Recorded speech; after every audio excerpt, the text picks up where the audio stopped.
Hello there.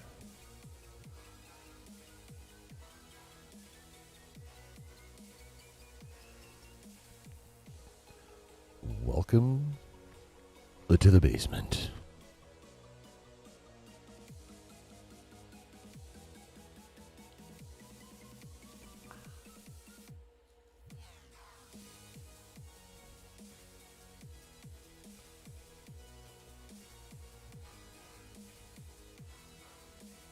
We've got news from many corners of nerddom tonight.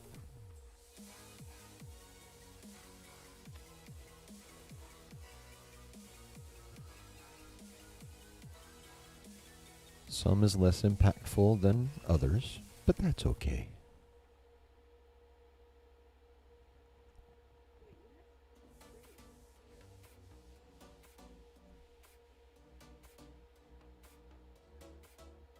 Yeah, I know.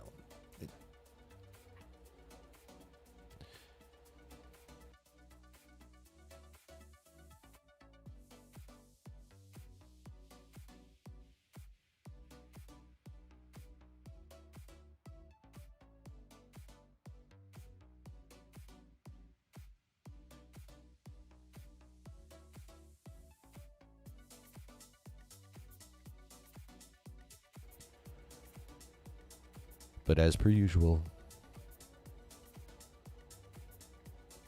members of the chill, before we get into all that,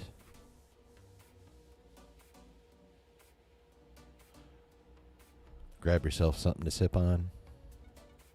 I have.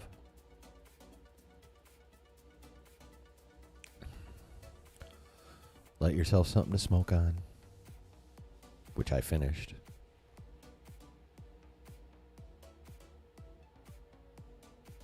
Lean on back and relax. Why? Because this is the Saturday Night Chill.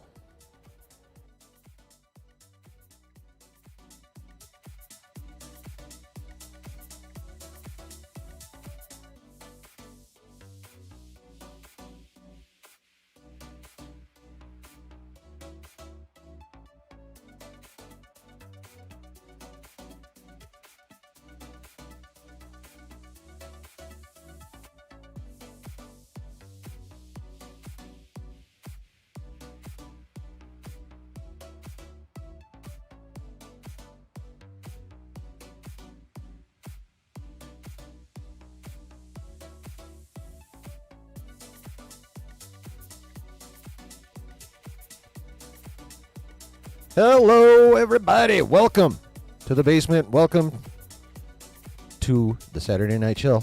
How is y'all doing? How are we all doing tonight? Who is here tonight? Prez is here. What up? Brooks in. My guy. Talented Mr. Griffin. What is going on? David B is in. All right. Good early crowd. I love it. Thanks, guys. Did y'all hit the like button on the way in? I hope. Pretty please. Did you? Did you? Did you? Hold on a second. There we go. If you didn't, could you? What do we got going on in here? Yo, hi all. Brooks doing fine. Aw, dude. Excuse me. I will, you had personal stuff, huh? Well, I hope it's not too major, first of all. Second of all, I hope it gets resolved quickly. And third of all, I will do my best to lighten your load, sir. Pause. Anyway. Minor setbacks, right? Good. Hey, Alan, what's going on? Oh, dude, you are so going to love Plagueis. It is potentially the best Star Wars novel ever. It is so up, at least for me, it is so fucking up there. Way up there. How's everybody else? And Brooke, like I said, I hope,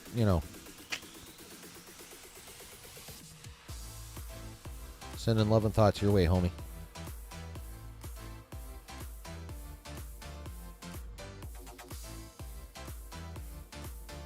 debate between either reading the book, Brooke says, or just listening to the audiobook. Again, Plagueis. Decided to just read while listening to the audiobook. Makes it feel like a movie. That's dope. That's actually dope. Alan's just chilling. No, you're relaxing. I'm chilling.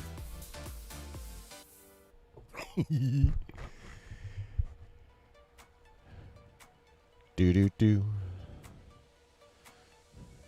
Well, I'm glad everyone had at least a semi-decent week anyway. Like, no major catastrophes or anything like that. I haven't had any. Thank God.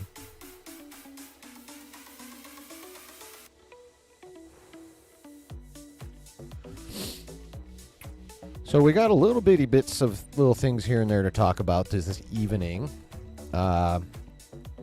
I know no one probably cares, but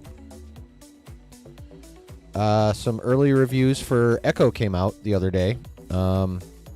Evidently, they sent some screenings over to the UK, so these are reviews from the British, who, while are, can be fun, are also notoriously snobbish, so we'll see what they have to say about it real quick. Obviously, I'm not going to spend too much time on it.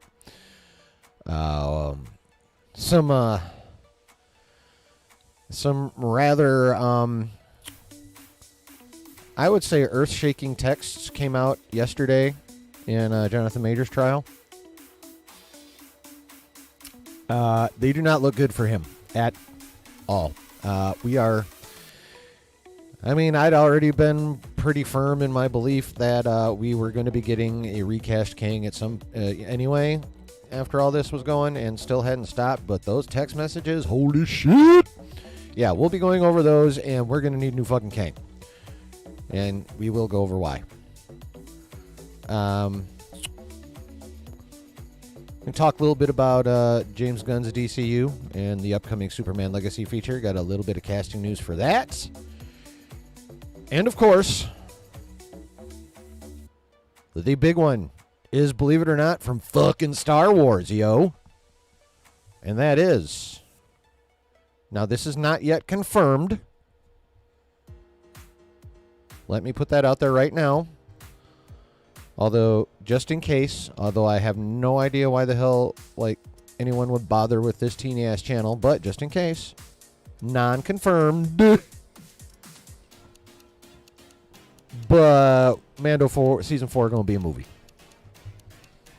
And I know that there are people like me who are like, fuck yeah! And there are people who do not feel that way. So we're going to talk about that tonight, and I'm going to try and convince them otherwise. I'm going to try and bring them around. Bring them into the fold of those who are hype about a Mando movie. And also the fact, you know what? I'm going to save that for when we get to it. There's another interesting little tidbit that goes along with that. But we'll say that. Oh, I know you're not all snobs, David. Just most of you. I'm kidding, brother. I'm just, hey, we're all white, so I can play with that stereotype.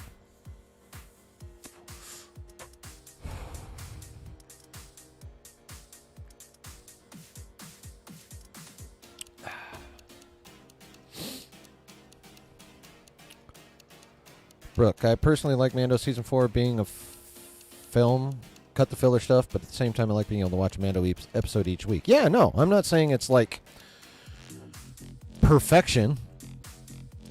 I mean, there are definitely positives to, weekly episodic television. But, yeah. But that's the last thing we're going to get into, because that's what we're going to, at least I'm pretty sure, going to end up spending the most time on. So...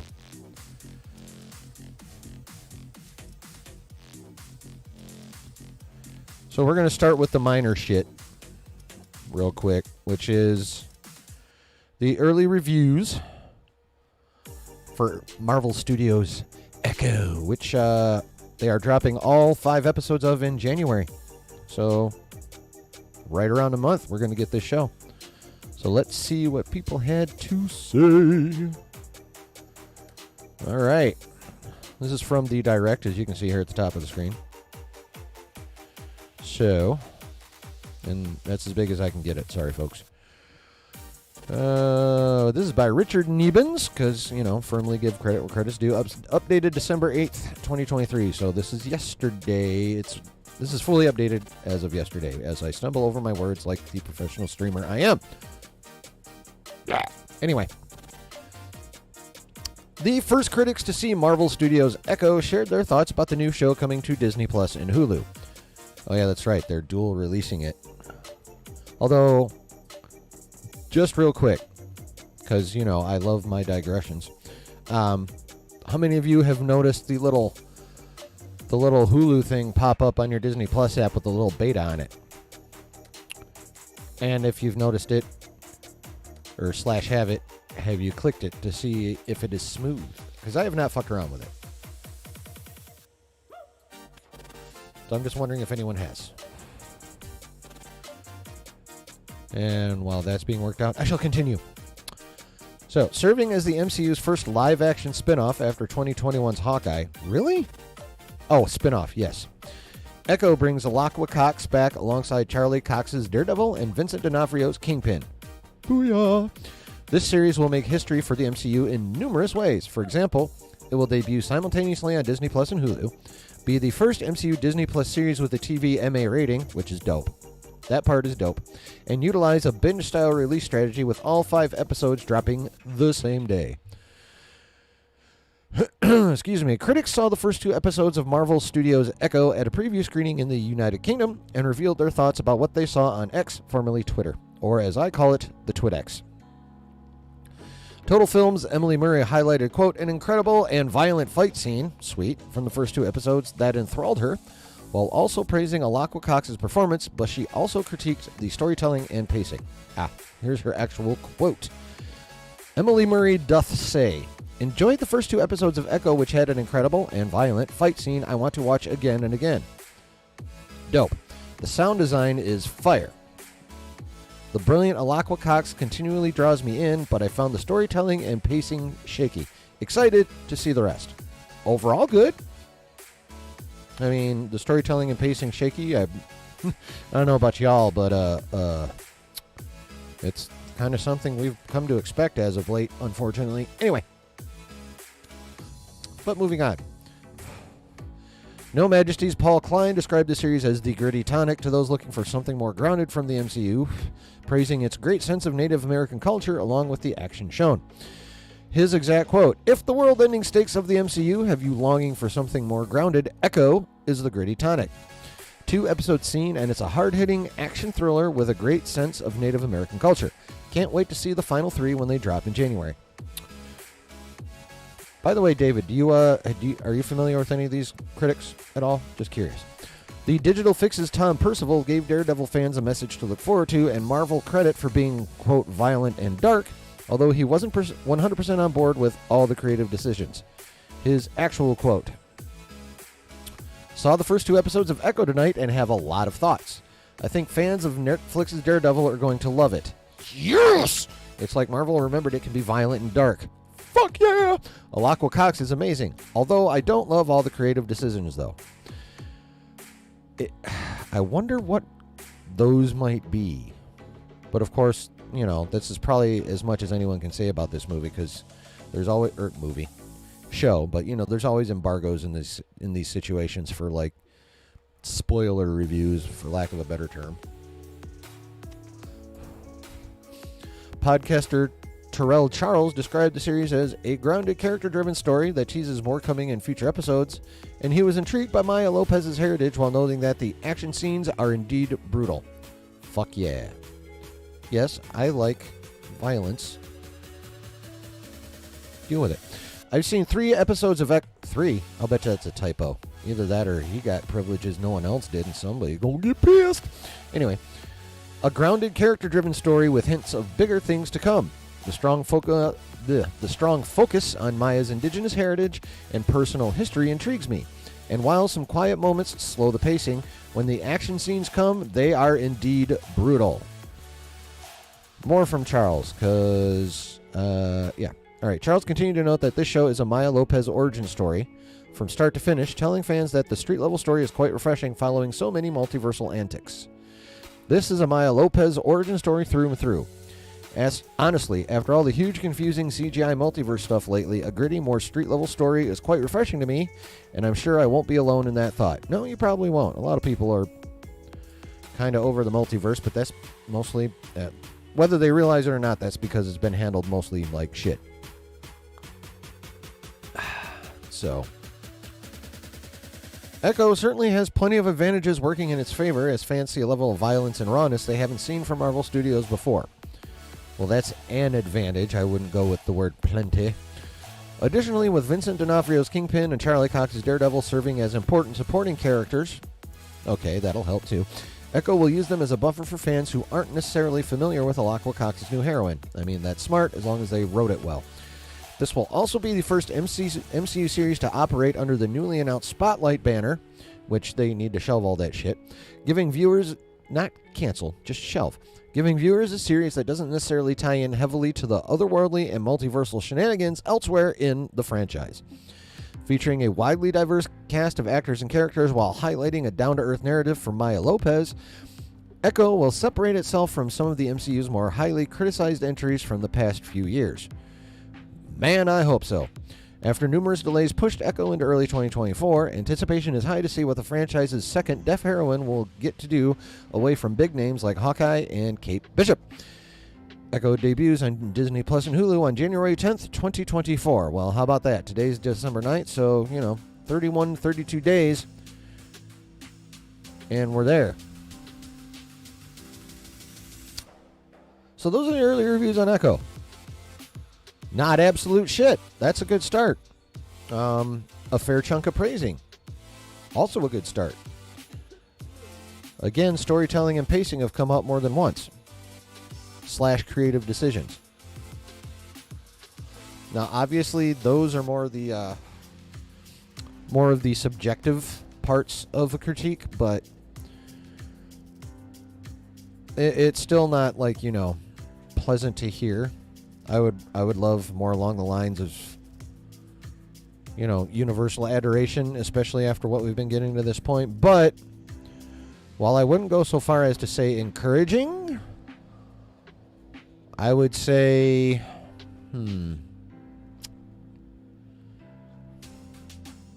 yes, thank you, love. Intriguing. It was definitely intriguing. I'm not, super worried.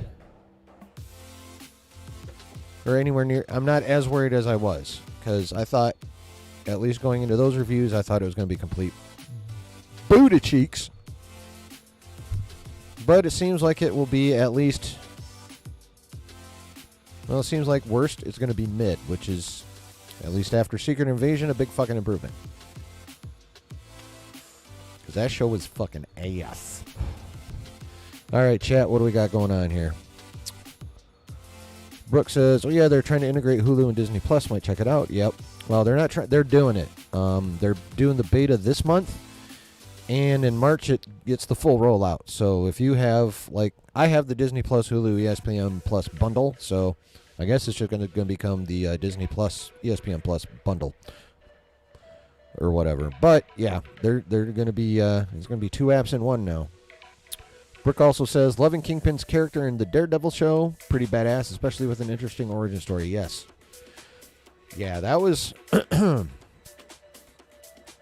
was very hard for me to decide, at least character-wise, not necessarily motivation-wise or action-wise, but character-wise, which one I like more, which is Daredevil and Kingpin, because both Charlie Cox and Vincent D'Onofrio fucking kick ass playing those characters.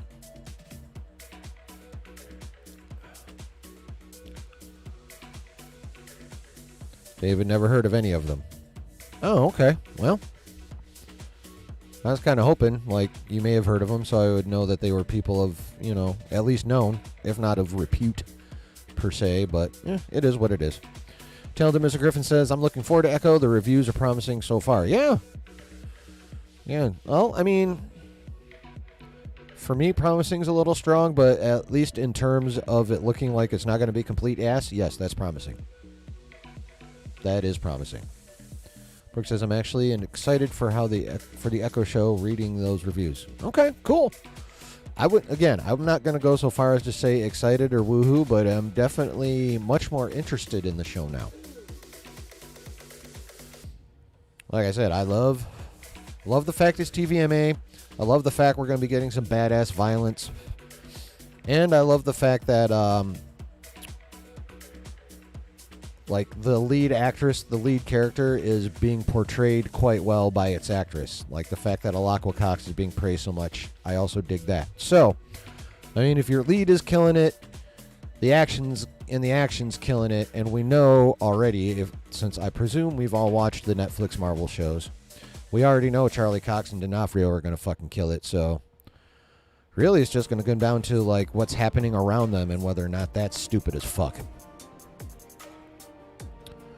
Brooke says, I love seeing the dynamic between Kingpin and Daredevil, especially the tensions and development of the relationships between the two, especially when they argue in the show. Yeah, those two, the dynamic that Charlie Cox and Vincent D'Onofrio managed to establish with those characters is amazing. You can't fucking take your eyes off it. Like, really. And, babe, you need to watch those. Yeah, Charlie Cox and Vincent D'Onofrio fucking kill it together. Like, those two made Daredevil, like, straight up.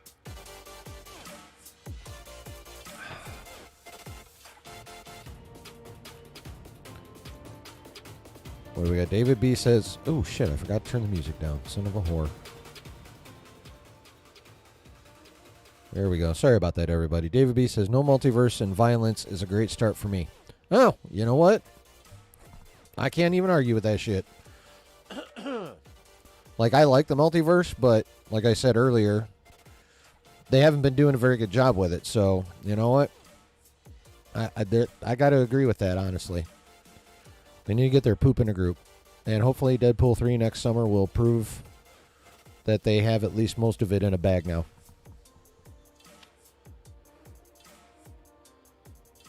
One second, please.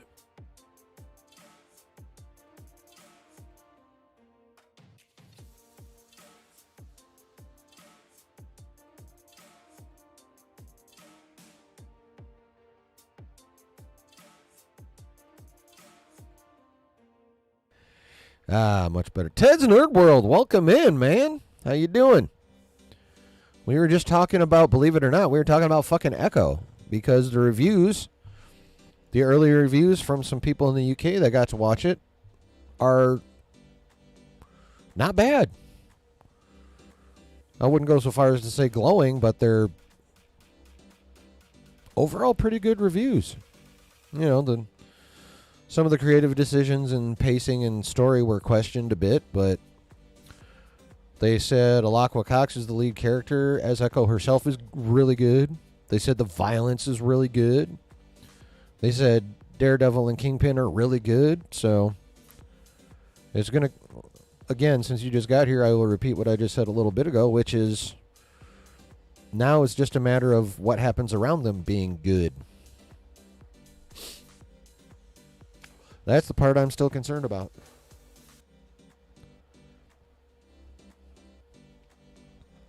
What about you guys? Where are you sitting on this now that we've gone over that stuff? I know it's been pseudo mentioned, but let me get some official proclamations from you guys. By the way, has everyone hit like? I need them thumbs up, people. I need them. And I need you to answer my questions. The more engagement in the chat, the more the algorithm pays attention to. At least so far as pushing lives out. Or replays. And suggesting active lives.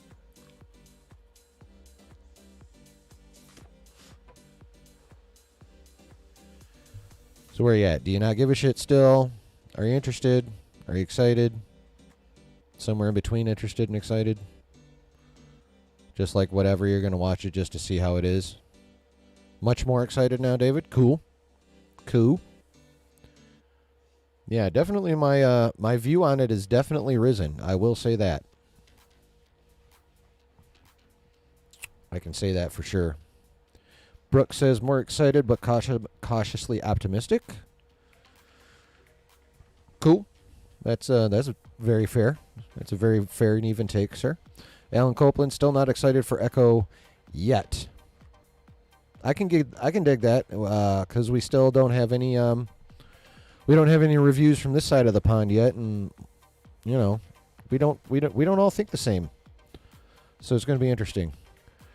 Ted's Nerd World says, I'll probably watch for Daredevil. I didn't watch Hawkeye. I did watch Hawkeye. It was I. It was I.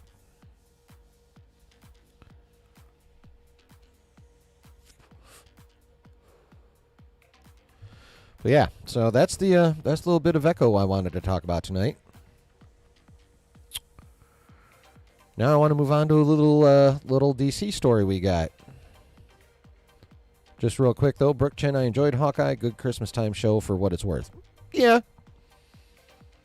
Yeah, maybe. No.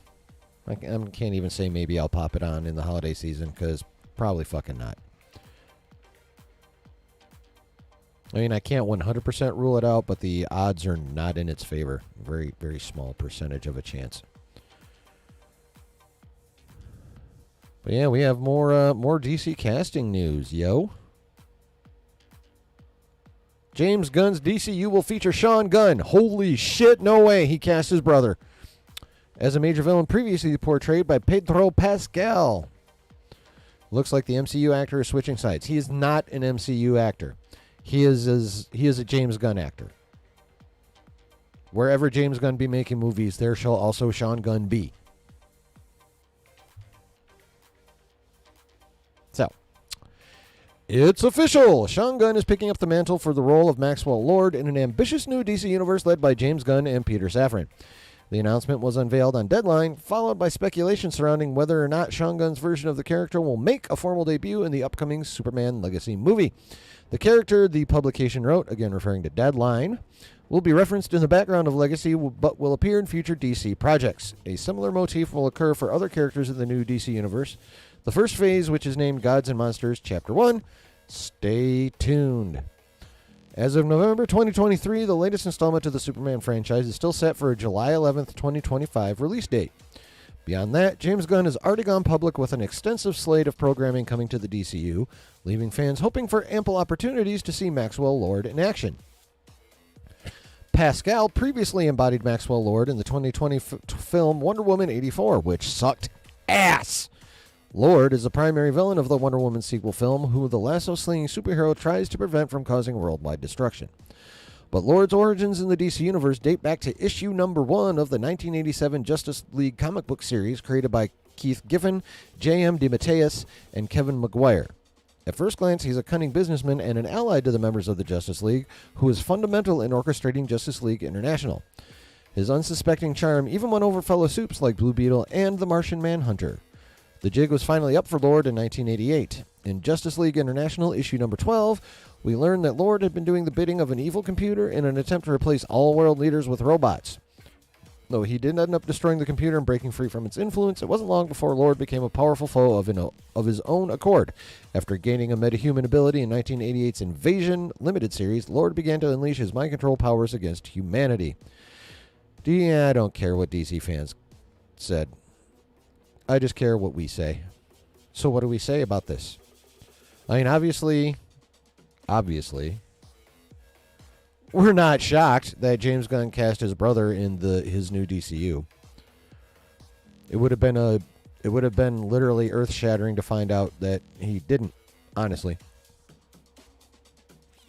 So really, now it comes down to not the fact that he cast his brother, but whom he cast his brother as. What do we all think of him being cast as Maxwell Lord? Actually, you know what? Without going into what they said, a couple of them posted pretty decent pictures, though. Like this one right here. There's Sean Gunn in, looks like Guardians. One of the Guardians movies. And then this is Maxwell Lord from the comics. Is there another one? I thought there was another one. Oh, yeah, that's him in another angle of Maxwell Lord. I mean, if he puts on a little weight and fills his face out, maybe? Like, he really going to have to hit the gym, but, like, this... from what from what this article said, Maxwell Lord seems to have like, some, suaveness to him, some charm. He's got Riz. I don't see Riz when I look at Sean Gunn. I don't hear Riz when he talks. This is not a good casting. It's not. I'm not saying Sean should not be in the new DCU. I'm sure there's plenty of parts he could play. This should not be one of them. At least in my opinion. Not with that character description. But, we'll see. What do you guys think, though? And that's really all I got on that. Just Sean Gunn's going to be Maxwell Lord, and I think it's a bit of a boo-boo. What do you guys think, though? Talented Miss Grimm says, Hawkeye is probably the most rewatched MCU show for me other than WandaVision. Now, I've meant to lots and lots of times, but I actually haven't gone back and watched any of the shows for a second time. I only pretty much just rewatched the movies. I should go back and watch the shows. Like, if I did, it'd be... Well, no, I take that back. I did go back and watch Loki Season 1 in preparation for Loki Season 2. So, technically, I have rewatched Loki Season 1 one time. But that's it. I do need to go back and rewatch WandaVision.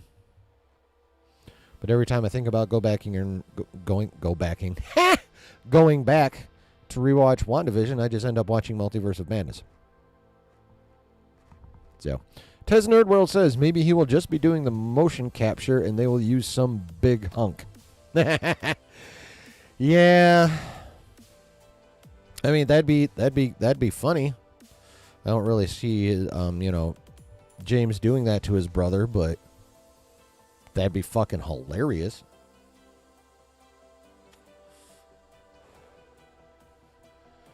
That would be fucking hilarious for Sheezy. Anybody else got an opinion? Or are we going to go back to the second biggest story? Or move on? Brooke says, willing to give Sean Gunn a chance for the role of Maxwell Lord. To be honest, Pedro Pascal's performance in Wonder Woman 84 made the film slightly more bearable. Always like Pascal's acting. Yeah, I do have to agree with you there, but I didn't even like him that much in that. But although I think maybe that was just the writing, honestly, because I fucking love Pascal's acting. I first came across him in the Netflix series Narcos, when he and his partner were going after Pablo Escobar.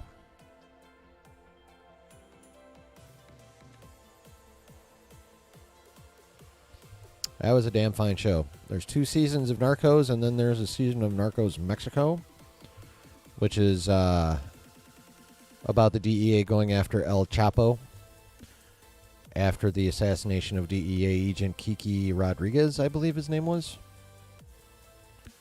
In the Netflix show, he's played by the same guy that plays Luis in the Ant-Man, well, the first 2 Ant-Man movies.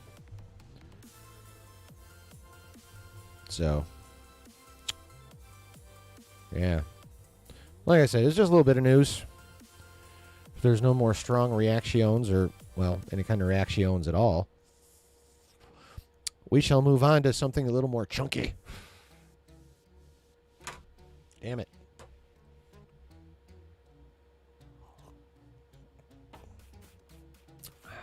All right.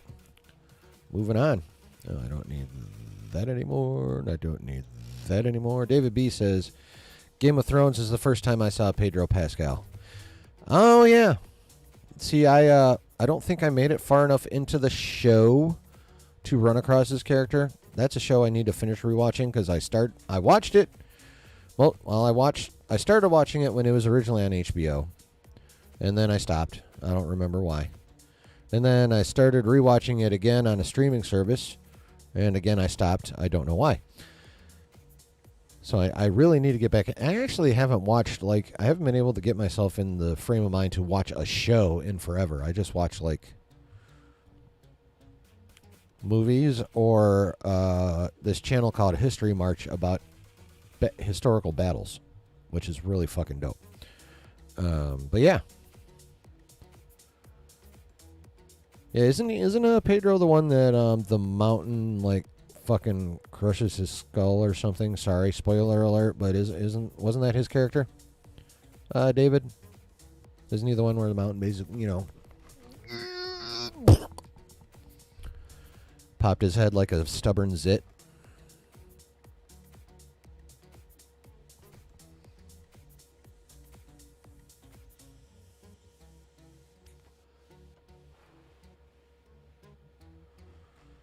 Town to Mr. Griffin says, yep. All right, cool. Cool. All right, you ready for the next one? This one's a bit more chunky. Hey, I said, boom. There we go. All right. So, Jonathan Majors' trial reveals alarming texts. I'm a monster, a horrible man, not capable of love. Yeah. Yes, during yesterday's trial, or yesterday's portion of the trial, I should say, the prosecution was able to release some texts between Jonathan Majors and Grace Jabari from 2022. And let us dive into this article because they will put it in a much more concise manner. Well, yeah, in a much more concise manner than I would. So, Jonathan Majors' ex, Grace Jabari, tearfully read aloud texts from the actor in court on Friday, according to a new report from People. The messages concern an incident that occurred in September 2022, several months before the alleged assault on March 25th, 2023, that is currently being litigated. Well, yeah, 6 months, half a fucking year. Seeming to indicate a prior physical assault, Majors texted Jabari at the time to discourage her from seeking medical attention for a head injury. I fear you have no perspective of what could happen if you go to the hospital, he wrote. They will ask you questions, and as I don't think you actually protect us, it could lead to investigation even if you do lie and they suspect something. Give me 1 second, please.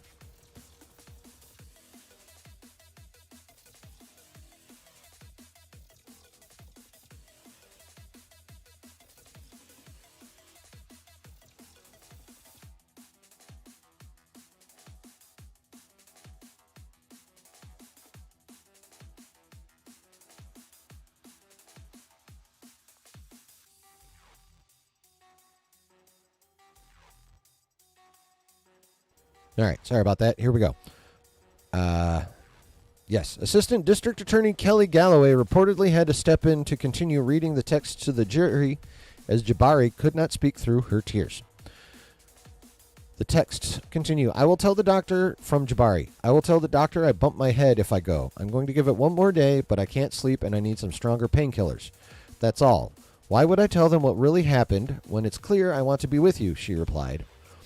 Majors wrote back insinuating that the only reason she stayed in the relationship was, quote, to not embarrass yourself to everything you said to your friends and family. Last night, this is Majors texting back. Last night, I considered killing myself versus coming home. Last night, you said you needed love, and I tried to put my feelings aside. But I need love, too. Or maybe I'm such a monster and horrible man, I don't deserve it, and I should just kill myself. This way of existence is miserable. I want to die.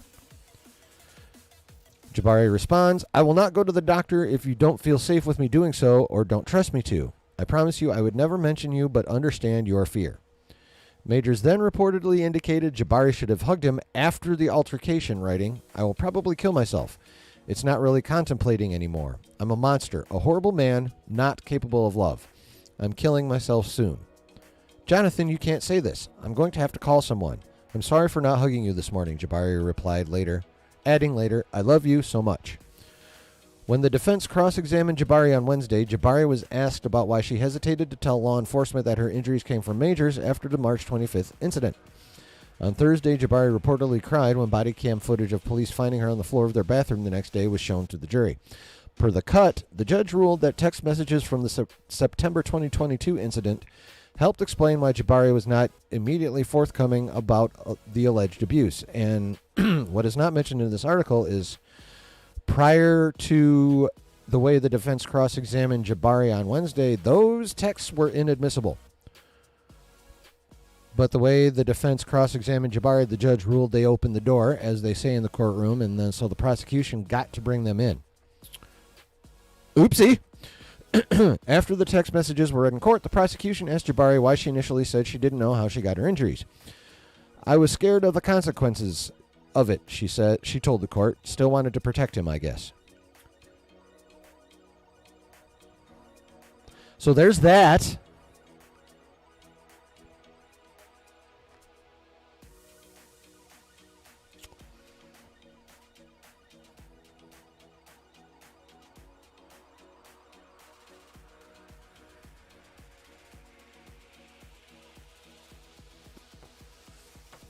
Now, I did read in another article that this trial could take several weeks. So even just based on that, they're probably going to need new fucking Kang. However, holy fuck those messages. I'm barring some kind of, well, really, miracle? Hey, Prez, what'd you miss? Oh, my God, what you missed. And I already closed the window. But, yeah, those texts, I honestly don't see how at the end he is not going to be found guilty. I don't. After that shit, the jury's whack as fuck if they don't, like, yeah. Anyway. Problem is I've known victims of abuse, and I know what they've told me about their abusers. And what Majors was texting is fucking textbook narcissist abuser. Fucking textbook. Like APA, or the Association of whatever, psychologists, American Psychologist Association. That's what it fucking is. Like their textbook. Narcissistic abuser.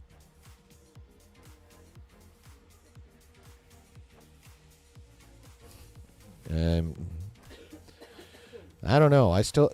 There's still certain other people who are in a great deal more legal trouble whose picture I think should be right there.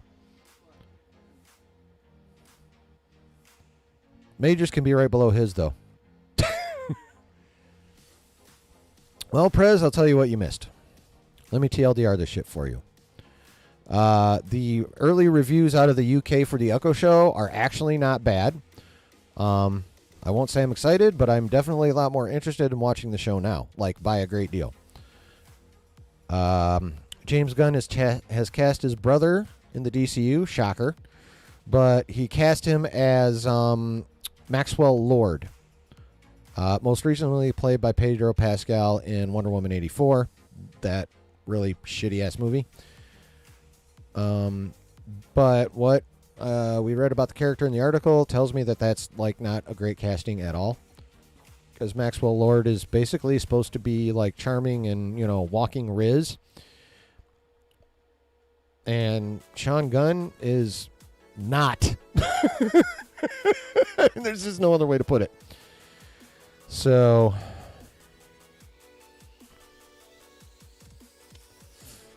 and then, yeah, you came in right as I was talking about the text messages. You did not get to hear what they were. Please feel free to rewind and catch back up at 1.5 speed if you wish.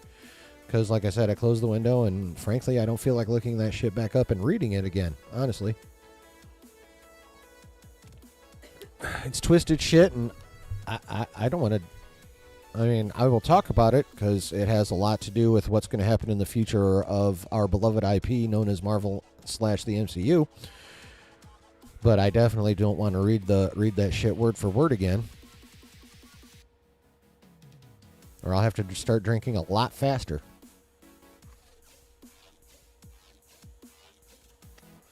Cool, man. Appreciate that.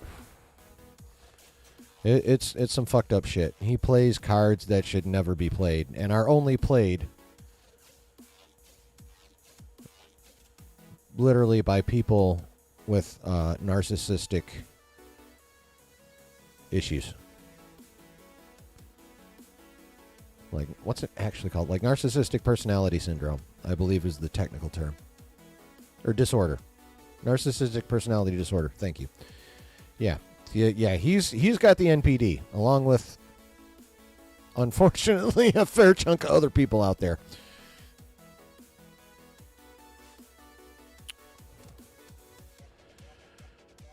I mean, if you think about it, you almost have to have a decent amount of that to, like, achieve any kind of power anyway, because, you know, if you're at all selfless, it's, you know, you're not going to you're not going to claw your way to the top, as they say, you know?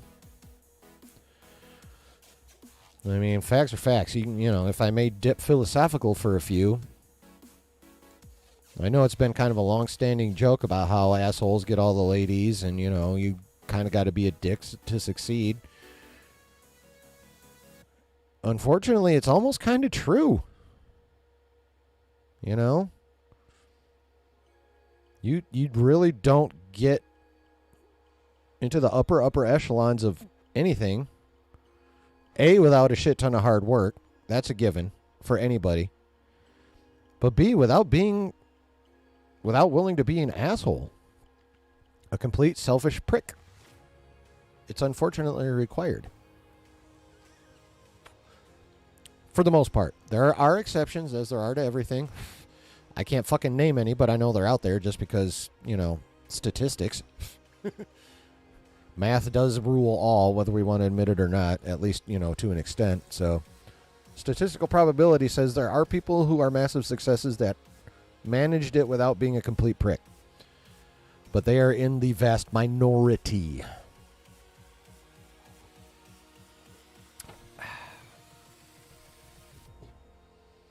So what do y'all think? You think he's cooked? You think we're going to be getting... You think they're going to have to... Well, A, there is that rumor that he's got that clause in his contract that says he's the only one that can play Kang, but with those texts, I'm pretty sure Marvel has reasonable grounds to sue to break that contract.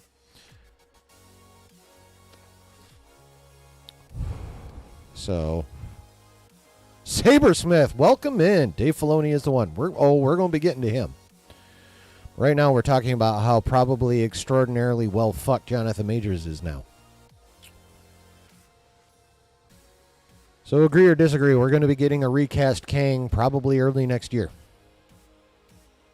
Just so tired of the drama around Majors, to be honest. Yeah, I mean, yeah, Brooke, I don't blame you. I mean, it sucks. Of course, what sucks more is the fact that, you know, he's an abuser, more than likely an abuser, and more than likely has victims. Allegedly, more than likely, however you want to put it. It has not been determined for sure in a court of law. That is still a fact.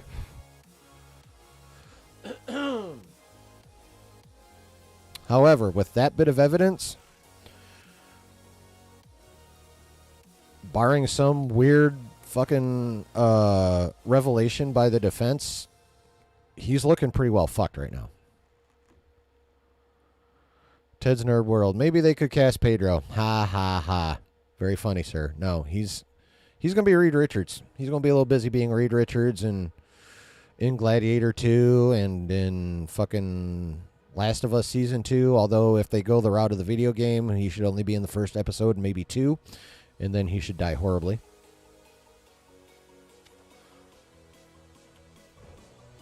Sorry about the no spoiler alert on that one. Telling to Mr. Griffin says, technically he's been written out so Marvel can do whatever. I mean, technically only He Who Remains variant has been written out, but they did leave that, the way they wrote Loki, it's wide open for them to, they can do whatever. Which was very smart of them. Especially given those text messages that came out yesterday. Brooks says, the possibility of a recast is a bit higher given the text, but either way, it's not a great outcome. Going to be hard to find someone to top Majors as Kang.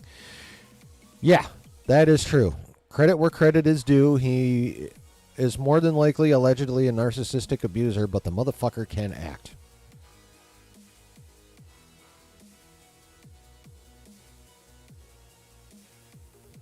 The motherfucker is a damn fine actor. Unfortunately, those extremely likely flaws outweigh that by a great margin.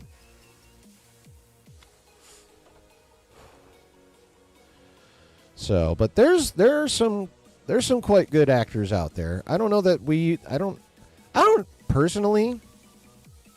This is just me. But I don't know that I don't think they definitely have to top majors by any stretch. I don't even think they have to equal majors. They just need someone who's really good. Like, honestly, they should cancel that bullshit Wonder Man show and bring, what's his name? I think Mateen is his last name. Whatever, that guy, I think he was also the one that played, he's the Black Manta. He would make a good king. Bring him over. Or, from Wonder Man. Fuck Wonder Man. Or, the guy that played Hawkman in Black Adam. He'd be fucking good. You know, there's some dudes out there that could make a good king. Regardless of how good Majors was at it. You know, there could be some really good kings. Prez says, I need a scene of Loki just smooshing the Council of Kings in a little pocket dimension, problem solved. I actually think, especially now, that's how they're gonna, well, not introduce Doom, but that's how they're gonna bring him in. Like, they're gonna bring him in with a bang, and he's gonna be the one to smash the Council of the Kings and then take over for Secret Wars like he should. That's how I do it. That's what makes the most sense, at least to me, so I'm hoping that's how Marvel's going to do it. Brooks says, I say just go with Doom full on if they can't find a viable replacement for Majors to act as king and just cut their losses sooner rather than later. I have zero problem with that sentiment.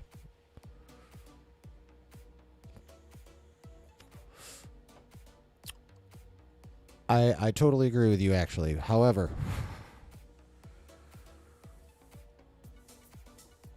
what about Boyega? Boyega could be a good king, too. Thank you for that one, Prez. Yeah, no, I knew there was another name that I had thought of before that I wasn't thinking of, and that was it, Mr. John Boyega. Yeah, I think he'd be a pretty good king also. At least we wouldn't be hearing him going, Ray! All the fucking time. I swear to Christ, if they put someone named Ray in one of those Marvel movies and make him scream it, I will kill someone. I will literally drive my ass to California and choke a motherfucker. Sabersmith says, sounds like to me he put that clause in there just in case he got caught. I mean,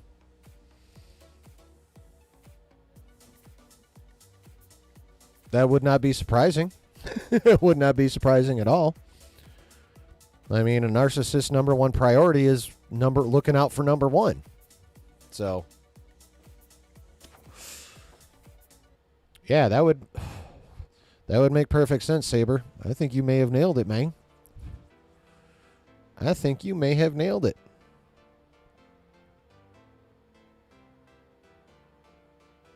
Anybody else got any thoughts on this shiz? Anybody?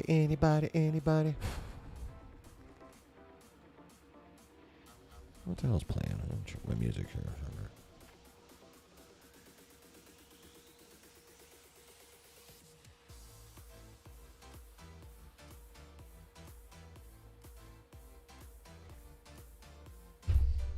Oopsie. What y'all think? Think he's fucked? I honestly think they are going to recast him initially. I don't think they're going to go straight to Doom. Although it'd be dope. Like, honestly, I know most of the time, like Josh, I'm more of a show me, not tell me fan. But if they want to dust King with exposition, I'll be all right with that. Excuse me. Yeah, I'll be all right if they dust King in exposition. I mean, let's face it. They haven't dealt with him the right way anyway. Like, Sophie killed one version of He Who Remains. Victor Timely got spaghettied repeatedly. And then He Who Remains got outwitted by Loki. And then King the Conqueror got beat by the fucking ant family.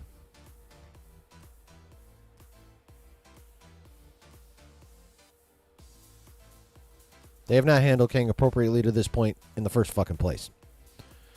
Prez says, cancel King Dynasty. See, I don't know that they need to cancel the movie entirely.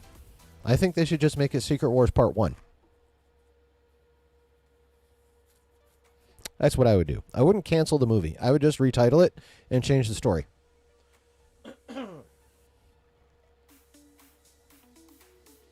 I would write out Kang, deal with that in exposition, start teasing Doom in like the Fantastic Four and Cap 4 and Eternals 2 and Shang-Chi 2, and I would probably bring him in to wipe out the Council of Kangs at the end of Secret Wars Part 1. Or even, I'd have him come in, wipe out the Kangs, and then form, what was his fucking group called? Was it the Black Priests? Or was that the one Strange was running? But either way, Doctor Strange 3 is supposed to be adapting Time Runs Out. So I'd probably bring him in on that. I'd probably bring him in Time Runs Out. And then he'd be around in full for Secret Wars Part 1 and 2. Ooh, Prez says yes, exactly. Hell yeah, man. Bump.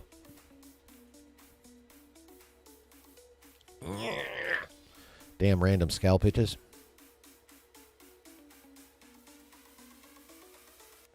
That's how I'd handle it. I mean, even if like it was felt necessary and I got a rule that it was to recast Kang, whatever. I'd still have him get his ass kicked and Time Runs Out by Doom, and then Doom would be in both Secret Wars 1 and 2. So, and either way, it fucking works. All right, folks.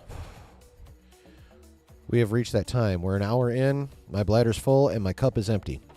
So if y'all will bear with me for a couple minutes, I'll be back shortly. First, talented Mr. Griffin says, man, it's been a minute since we've seen Shang-Chi, and now we won't see him till what, 2027? No.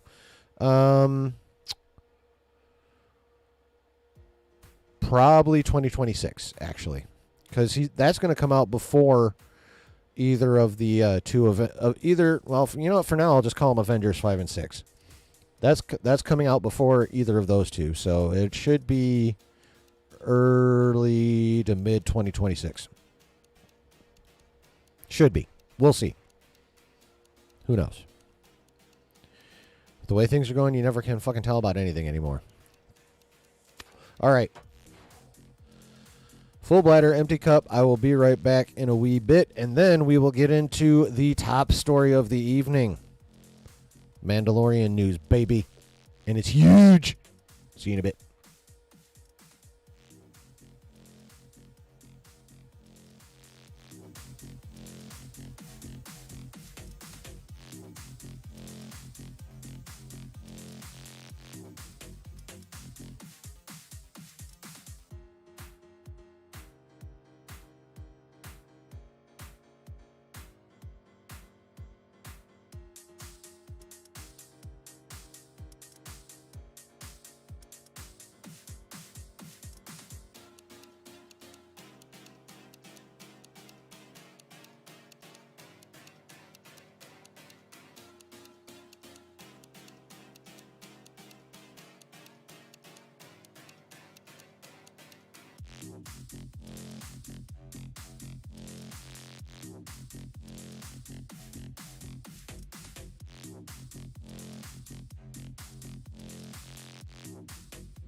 And we back, baby! You miss me. By the way, everyone has everyone hit like. Have you liked the stream? Please like the stream. If you like the stream, the algorithm will like me.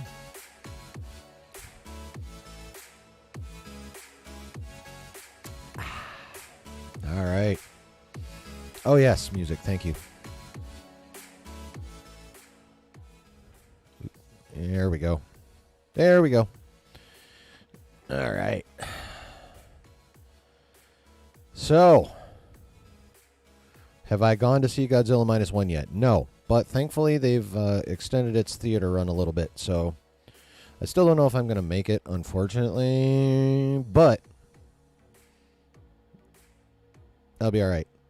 Oh, speaking of which, I actually saw on the TwitX yesterday, the director, I can't remember his name, but he was quoted as referring to the fact that, the news has been out that it was made for $15 million, and he's quoted as saying, $15 million, I wish I had that much.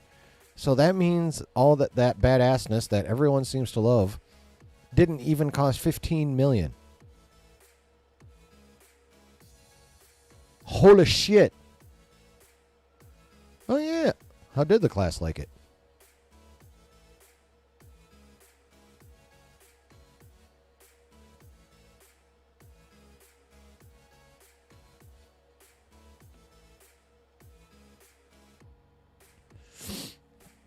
But y'all ready for the big story? The top story? The story we're going to go into in-depth discussion of. The story that might make you go just a little bit.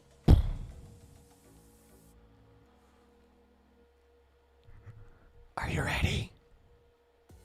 Are you ready? Okay, sorry. I had a little corn moment there. Can't help myself sometimes.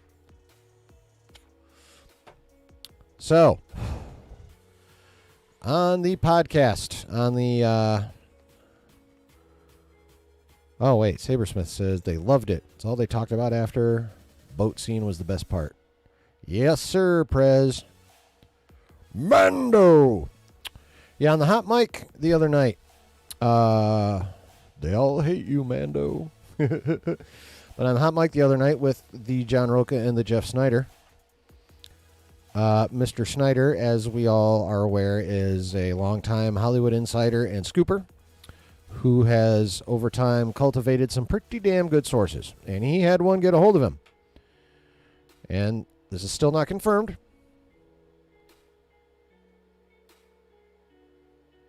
Still rumor. But one of his most trusted Disney sources got with him, or got a hold of him, and was like, hey, remember that rumor a couple months ago about how, depending on scheduling, Mando Season 4 might end up becoming a Mandalorian movie? Well, it seems like things are headed in that direction, in actuality.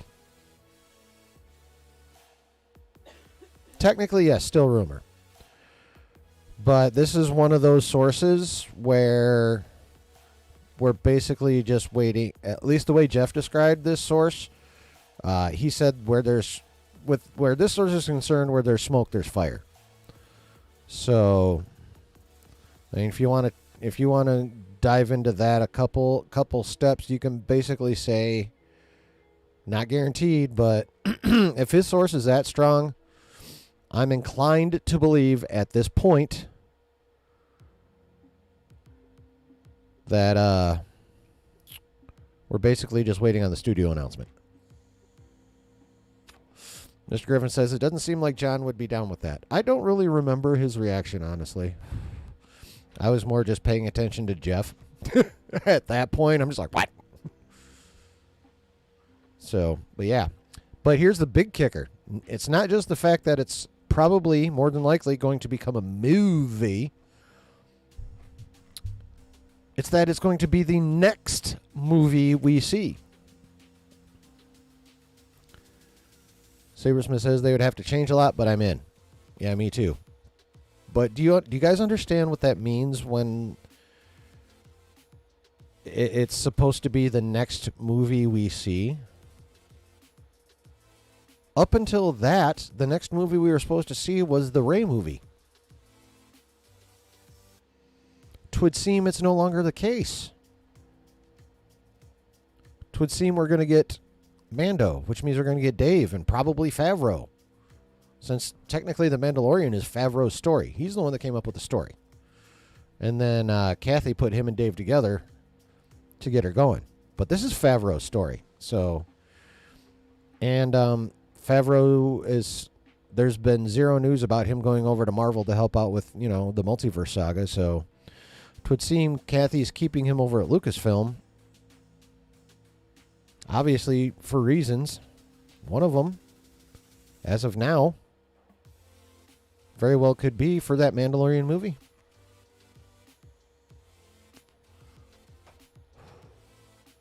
Especially if it's now going to be the next one, which actually makes sense.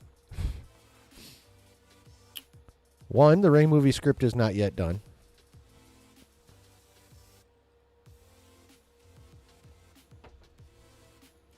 Like it had come out earlier that filming was supposed to start in April.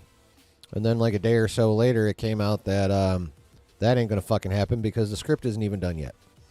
So now it's like summer at the earliest. Now, obviously, that still would seem to allow them to start filming before the Mandalorian movie. However, since they haven't started filming yet, that can get pushed. Mando is Faz's baby, Sabersmith says, just like Ahsoka is Dave's baby. That is absolutely correct, sir. Now, I think this is damn smart, honestly. I think this is a sign of things to come with Dave as CCO.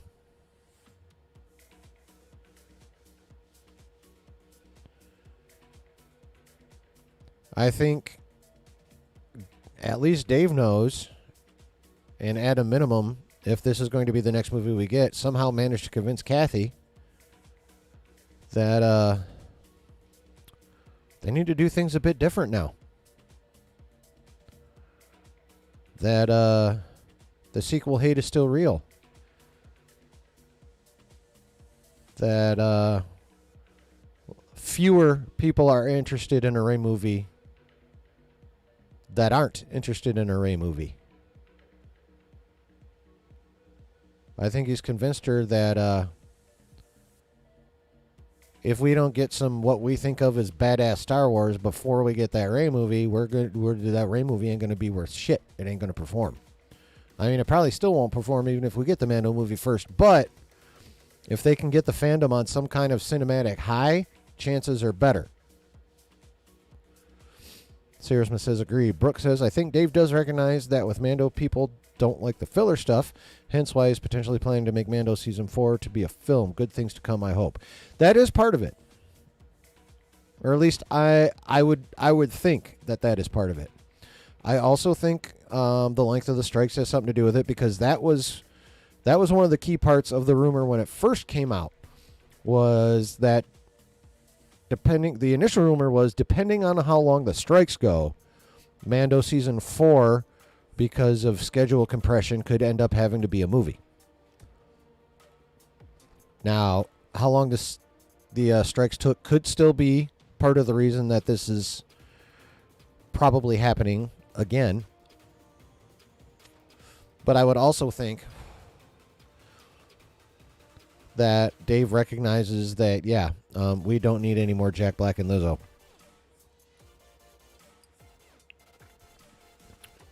We don't need side quests anymore. We need to get to the fucking point. So, yeah, I think this is a good thing. I think it's the move. I think it's the move to make the series a show. Or wait, the series a movie? The season a movie? Jesus fuck. I think it's smart to make the season a movie. I think it's smart to put that movie out before the Rey movie.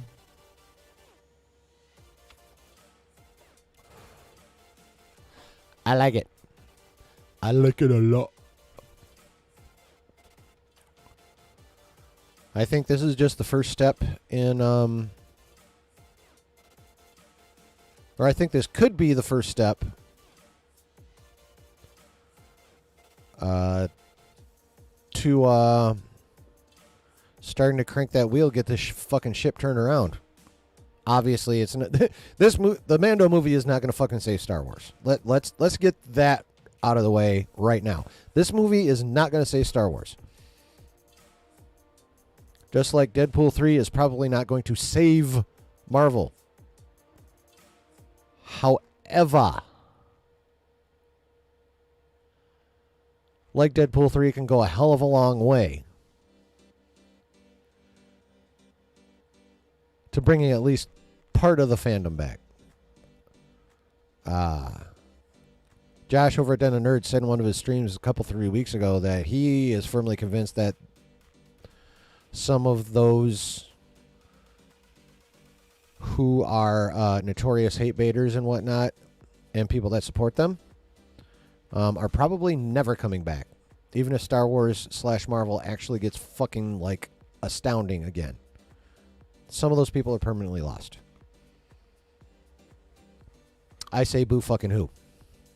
Stay gone. I don't fucking care.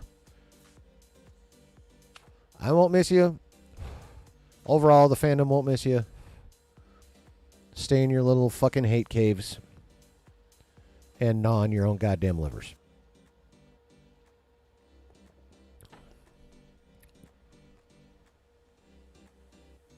Yeah, that works. Prez says, I remember him saying something like that. David, Saberson says, didn't Jon Favreau say at Celebration that Mando Season 4 was already written? Yes, he actually did. He said he said it was already written. Prez says, I remember, yep. David B says, I still think it's a bad idea.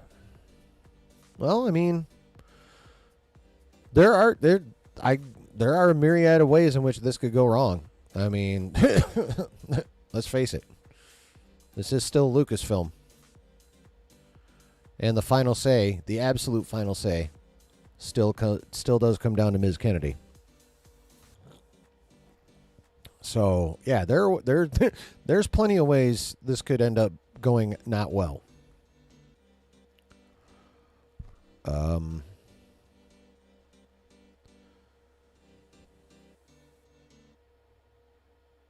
But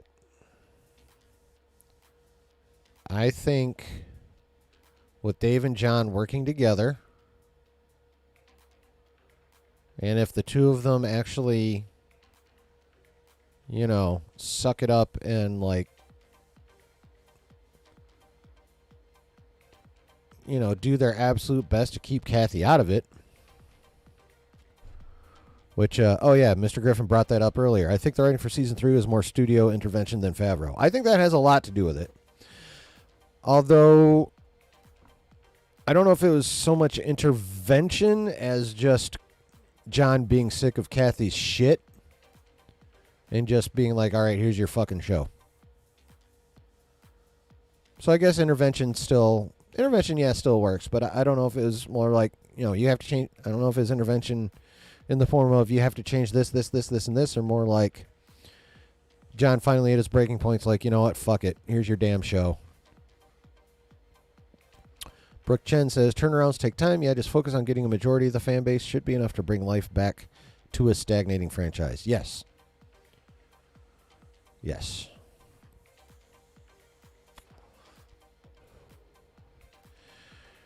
Yeah. I know, David, you are not a fan of what could end up being an overly compressed story. That's one of your biggest concerns, correct?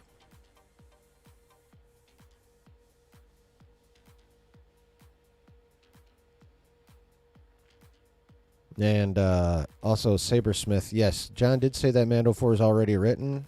However, I trust him and Dave to be able to turn a show script into a movie script a lot more than I would trust Joby Harold to do the opposite, since he already fucked that up. Honestly, I think it's easier to cut down than to add. So to take a show script and cut it down to a movie script is probably, I don't know this because I don't write, But I would imagine cutting a show script down to a movie script is a fuck ton easier than stretching a movie script into a show script. I would think. I personally think that makes more sense than, the reverse.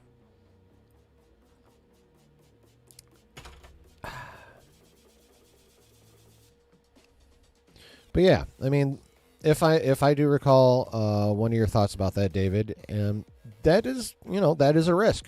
You do risk compressing the story too much to where key details that really should have time spent on them get glossed over to an extent. That is a risk. That is a legitimate concern, for sure.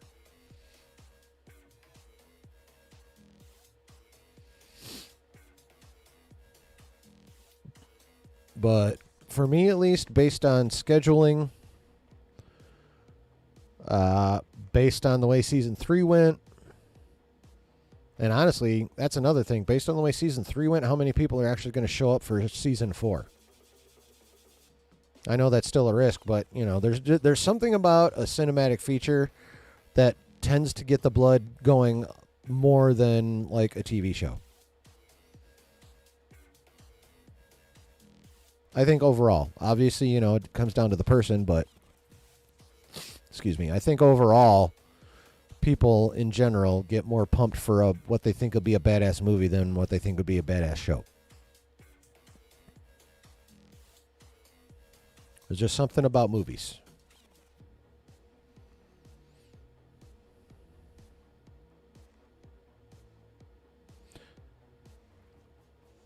Sarah Smith says, be right back, taking the mud out. Chunker! Give Chunk some scritches for me, please. Tell Chunker Chillin' says what's up and scratch him behind the ears and give him some good pats. Please. Say this is from Chillin'.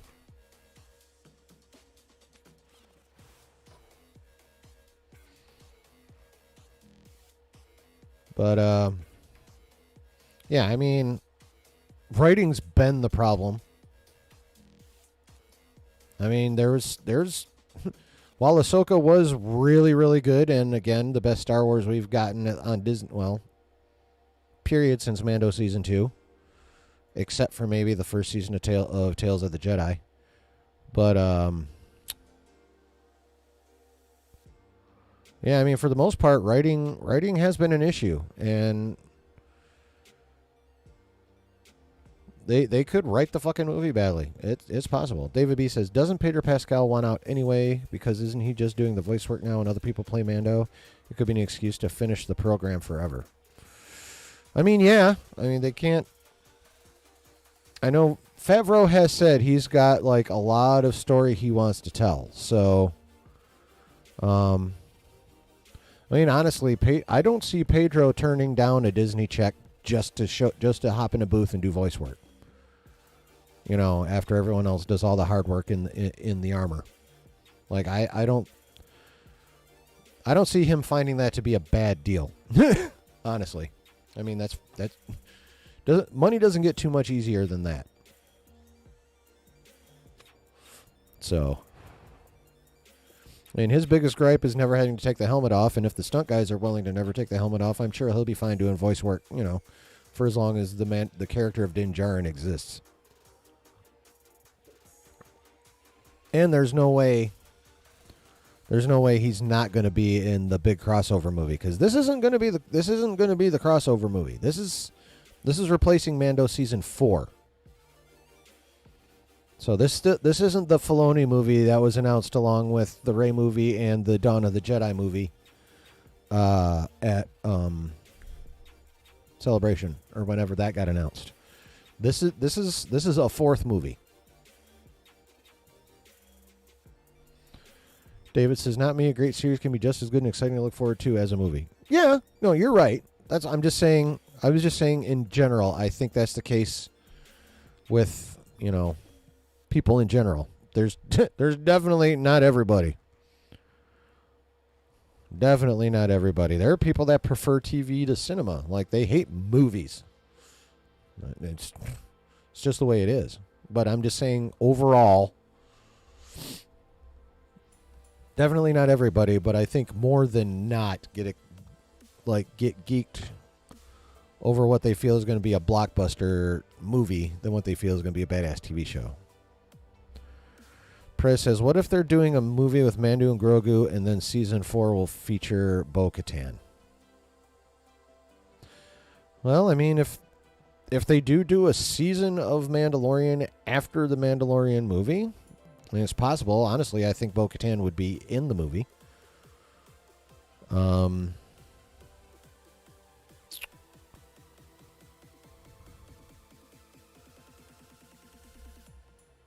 I mean, I definitely think we'd get all the usuals from the show in the movie.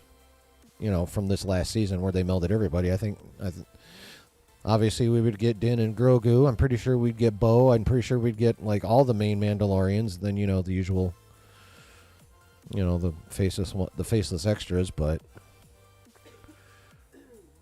I mean, it's possible they might start trickling in characters from outside Mando too.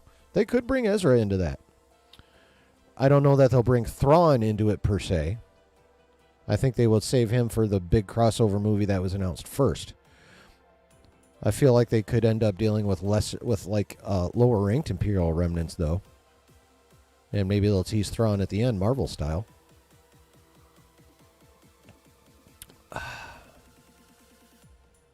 I could totally see something like that happening.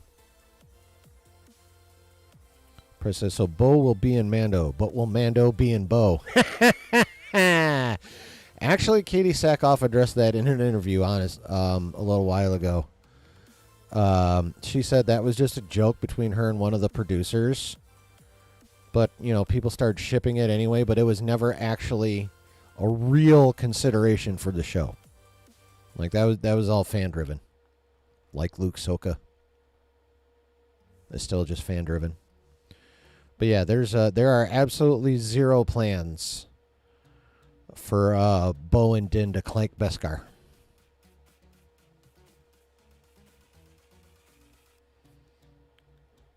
I thought the armorer was done working for the day.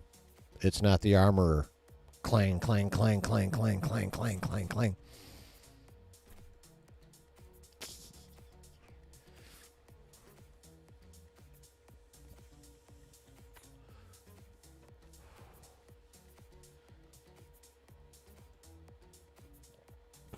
You can leave your helmet on.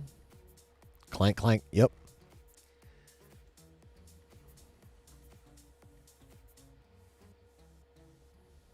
We're under attack. No, that's just Din and Bo again. Son of a bitch.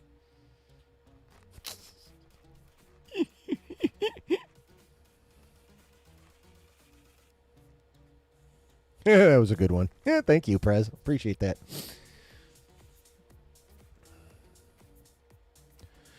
But yeah, so I do understand your concerns, David, and they are totally legitimate. They could fuck up the story. They could condense it too much to where it can't breathe.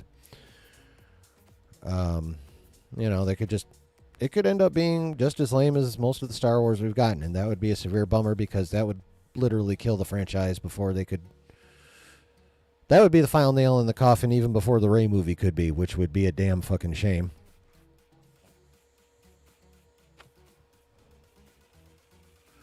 But I think with Dave and John together, and with Dave's new position, I think chances are better than not for this to actually be something that we can be excited about and get hype about and get behind.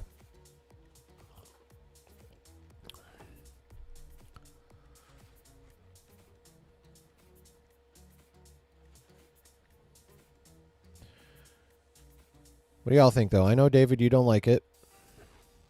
I don't know if I've, listened to your worry any. Probably not, but, I tried, man. And in the end, who knows? We will see. I mean, hell, this fucking Hollywood. Plans could change. They could go, mid-January we could get a fucking announcement that that it's actually gonna still be a series, This is still unconfirmed, but it comes from a super strong source, so it wouldn't surprise me to be real. I would put the odds, based on how Jeff described his source, I would put the odds at like probably 60-40 that this is real. Brooks says, I just want the Mando Season 4 film to be good, to be honest. If they made the film into 2 parts, I would be pretty happy with that, or maybe a trilogy. I mean, that would be sick.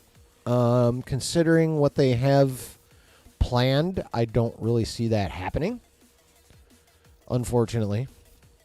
But that would be fucking sick, though. I would love it. That'd definitely be a good way to, instead of having 8 shows, have 3 movies. Yeah, that would be dope. I would be very much here for that. How would you feel about that, David? Instead of cramming 8 episodes into one, probably 2 to 2.5 hour movie, how would you feel about them cramming 8 episodes into 3 movies? Not that they would, but how would you feel if they actually did? Would that allay some of your worries?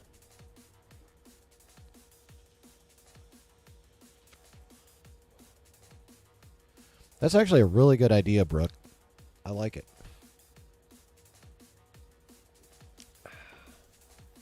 I like it a lot. I don't think it'll ever fucking happen, but I like it.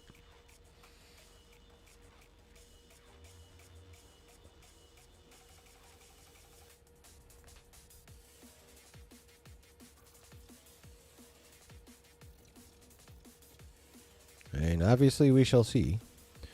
Brooke says, yeah, trilogies seem to be the way to go with these kinds of potential films. I mean, it's what Star Trek's fucking known for. Two good trilogies and one not so much, depending on who you talk to. Some people like the sequels. Good for them. They're diluted, but good for them. Brooke Chen says, trilogy where each film is 2.5 hours would be perfect. I'd be Star Wars. Yes. Oh, yeah, no. Oh, yeah. Oh, yeah.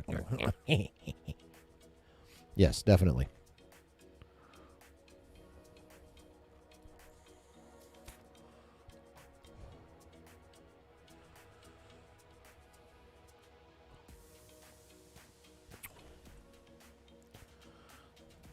What do y'all think, yo? Final answer. What's your final answers? As Regis used to say on Who Wants to Be a Millionaire. Is this your final answer? What's your final answer? Brooks says, like the Lord of the Rings trilogy of films is legendary, and yeah, trilogy is like the standard these days for films. I mean, seems like that in sci-fi and fantasy for sure. Definitely seems like that in sci-fi and fantasy. Quick tangent. What did you guys? I'm experimenting. What did you guys think of the thumbnail? I'm experimenting. I'm trying different things. This was one experiment. What did you guys think?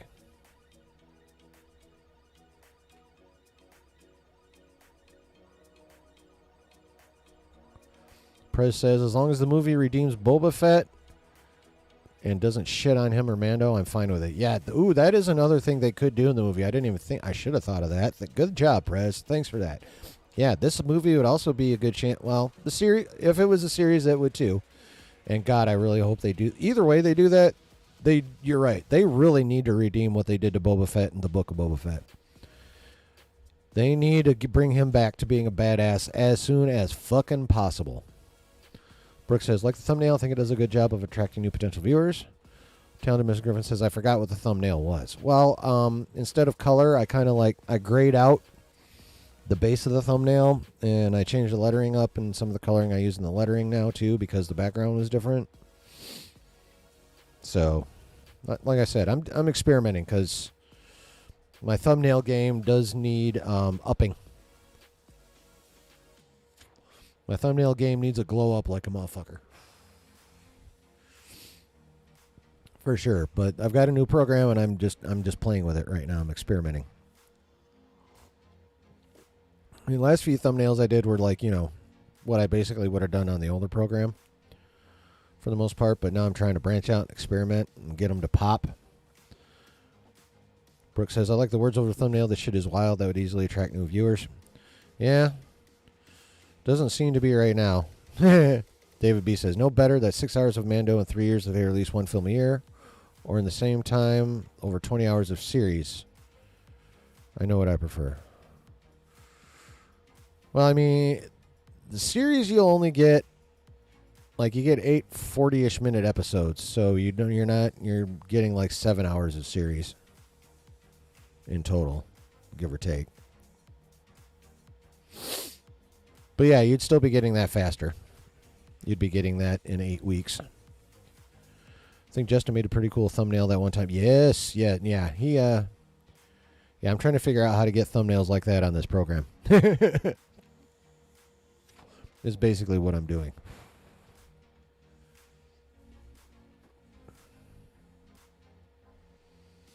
Yeah, Justin makes actually pretty dope thumbnails. He's pretty good at the thumbnail game.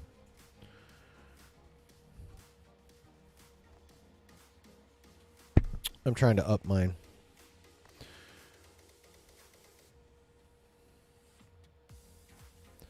Both in look and in text. Like what, words on it.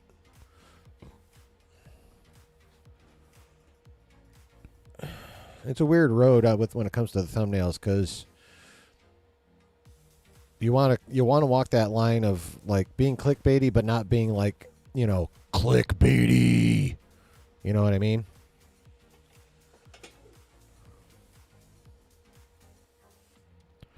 It's a fine line to walk, and I suck at it currently.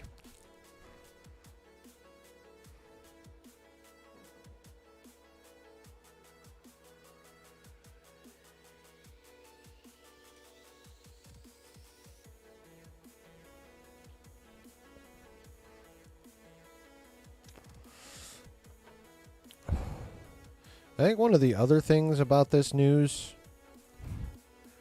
that I like, and obviously this is just complete speculation, but I feel like this could be the beginning of a true Filoni era.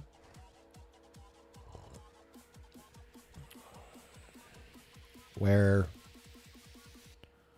the amount of Star Wars content that we're like, booyah, is going to start increasing.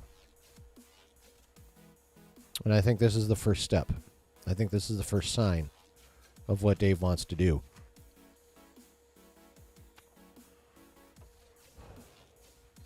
The biggest question is, will Kathy let him? That's the key.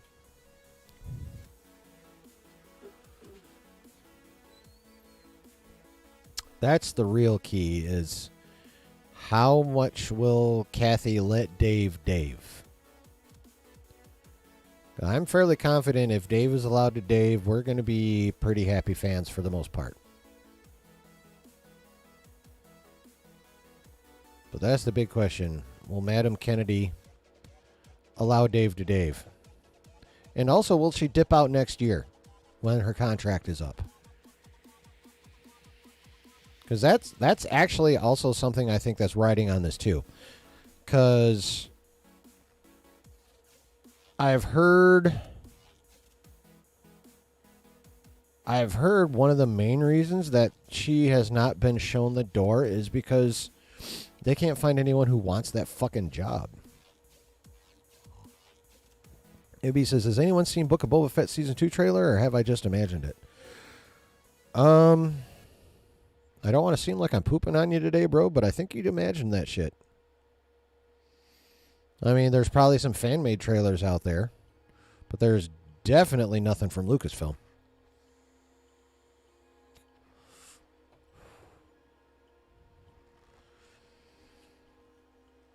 But I also think that's kind of a key, too.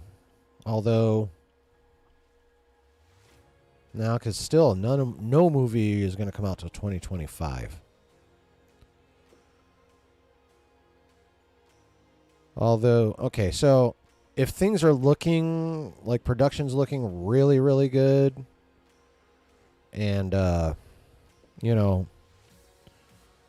tests are looking really, really good, Test screenings, I should say, are looking good. And, you know, all the pre-shit that studios do is looking really, really good. And if Dave's doing a kick-ass job, I think it is entirely possible that that with the prospect of Dave daving, someone now might be willing to take over her job, and she might actually not extend again. I think that is also something this movie could impact. If it's looking like this movie's going to kill it, I can see people starting to be willing to take that job and let Dave. Maybe. Again, this is complete, utter, and pure speculation. I am not Doomcock. I do not have fake-ass sources inside Lucasfilm. This is just me thinking my thinks.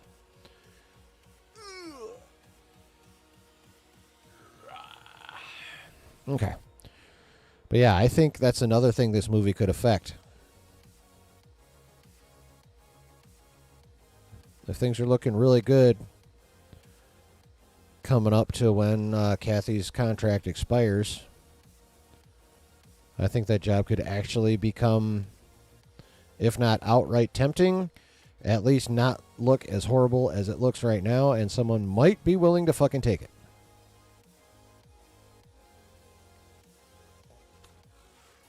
And I don't think a bomb-ass show would have that effect. A bomb-ass movie, I think, would.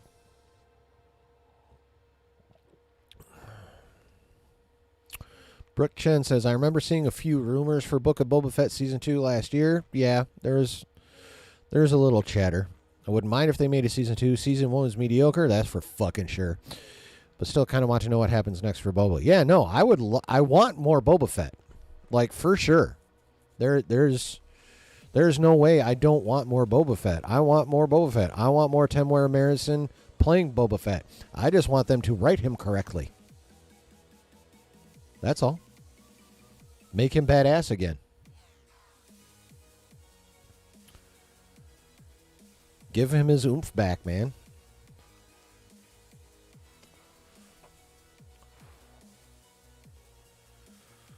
You know? Write that he found a good lieutenant to take care of Tatooine for him, and he can go back out on his ship and start kicking fucking ass again.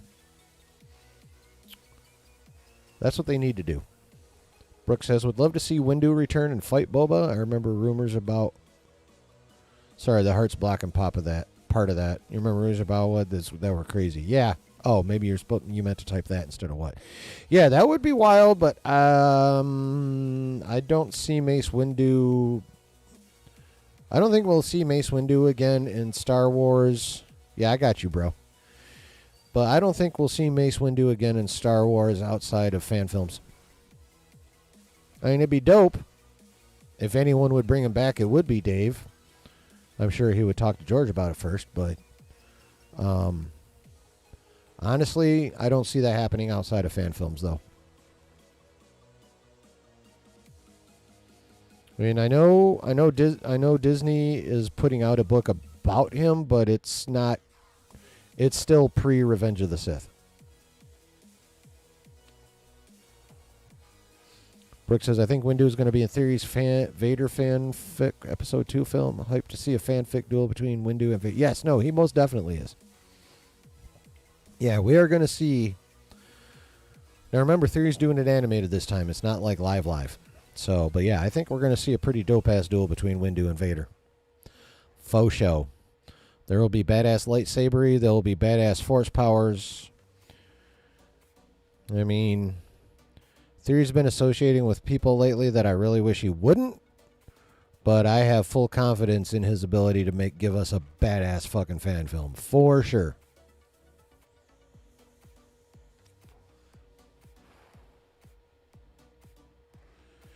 Most assuredly, I have confidence in him for that. David B says, yep, it was fan-made, over 300,000 views. Okay. I mean, there's some people out there that make some badass fucking fan-made trailers. They really do. There's some very creative, very skilled people out there. Frankly, I'm jealous of their asses. Like, for real. Like, real talk. I am fucking jealous of those people. But yeah. Yeah, I can't remember the channel name, but they suckered me in a few times. I'm like, there's a trailer for what? Go click on it. And then it's this channel that puts out all kinds of fan-made trailers. They're all fucking badass, though. I will give them credit. They make quality-ass fan-made trailers, but they're fucking fan-made trailers.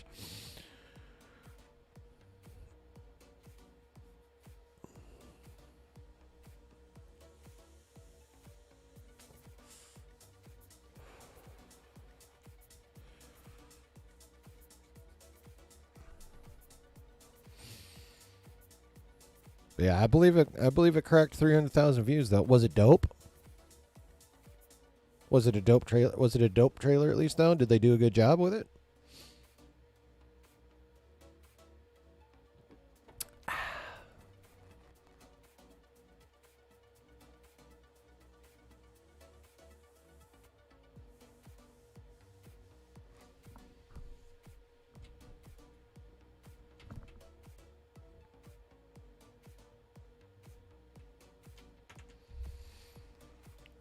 Yeah, that'd be cool if it was dope at least.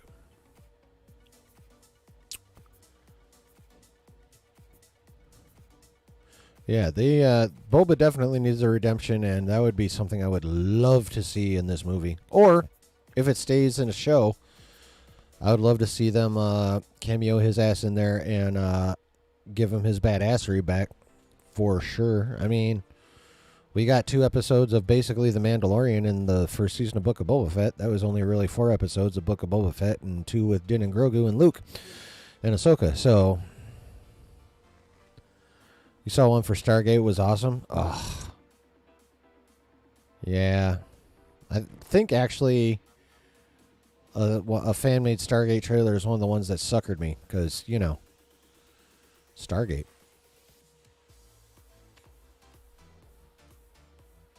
All I know is Amazon/MGM better not fuck that up.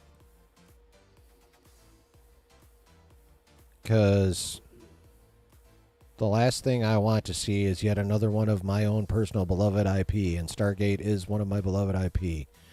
Fucked up by yet another fucking studio. I will lose my shit.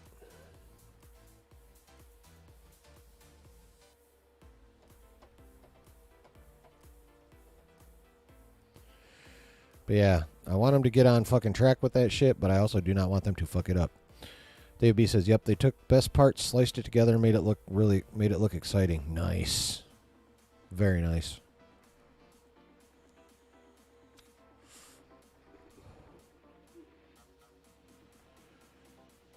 Very, very nice. By the way, I don't know if y'all saw that community post, but I've got a community post up where I'm looking for suggestions from you guys of stuff you want to see me talk about. Matter of fact, my last regular video was the first suggestion I got, which happened to be from my best friend Robert Naples, as you guys see him in the chat. And yeah, that was that video about the DC and Marvel universe merger into something called Amalgam Comics. So if you haven't watched that yet, you really should check that out. It's kind of dope. So that was one of the suggestions, and I've gotten a couple of others. But yeah, if there's, find that community post and throw a chat, throw something in the chat of something you want to see me talk about. I will be more than happy to oblige. More than happy to oblige. And I do have to ask this one more time. Did everyone fucking hit like, please? If you did you do it? Did you? Please do. Pretty please.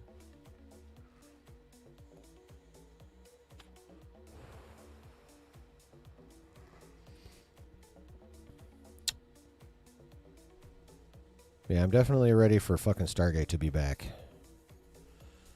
I need one of my IPs to not be sucky.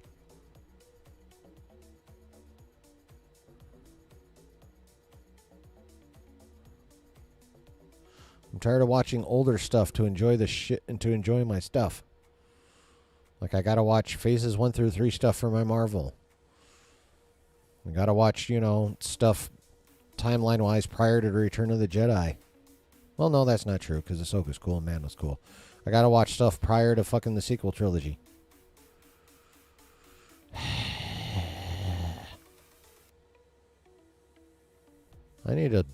What I need to do is broaden my fucking horizons. That's what I need to do.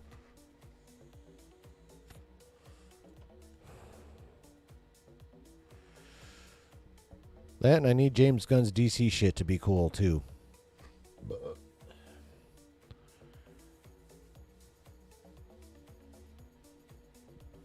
I need something. We all together as nerds. We need something.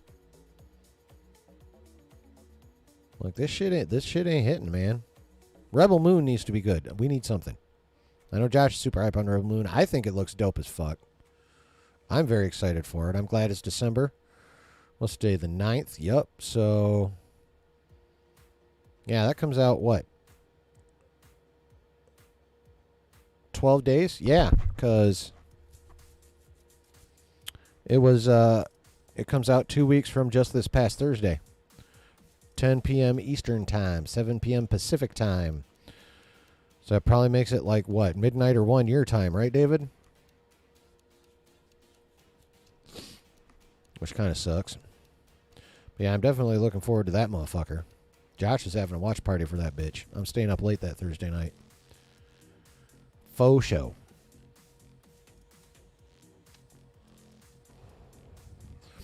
Brooke Chen says, hype for Rebel Moon. Trailer looks kind of cool. Oh, I think that trailer looks really cool.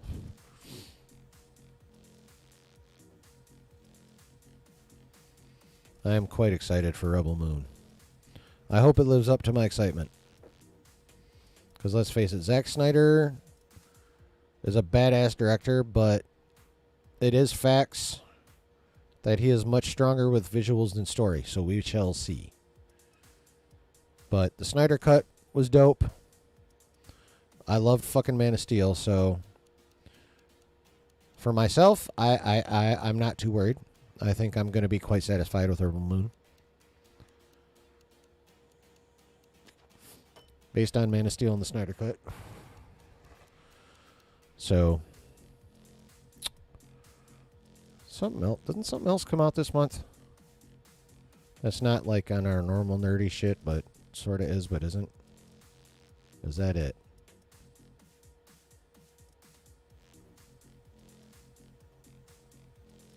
Is it just Rebel Moon now? You got Rebel Moon on the 21st. Then what? Echo on the 10th of January.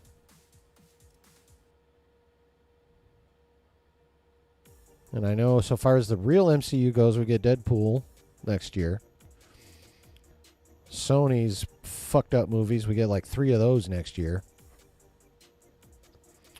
Madam Web, Venom 3, and Kraven. Is there another one? Or is it just those 3? Yeah, I think Rebel Moon's pretty much it for the rest of the year. So yeah, so far as shit to watch, we got Rebel Moon to look forward to, and then whatever fucking news drops. Anyone? I have not watched Squid Game Challenge, nor did I watch the show.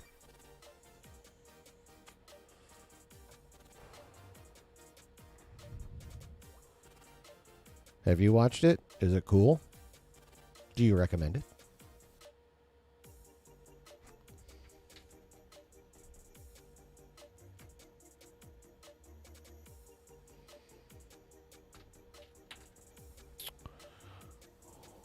Season 2, what? Sorry, that stupid-ass fucking heart's in the way, Mr. Griffin. Someone just type a number in, just so that scrolls up. There we go.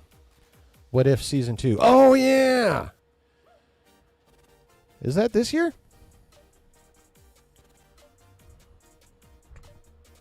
Is that this month? What If Season 2? When's that shit come out?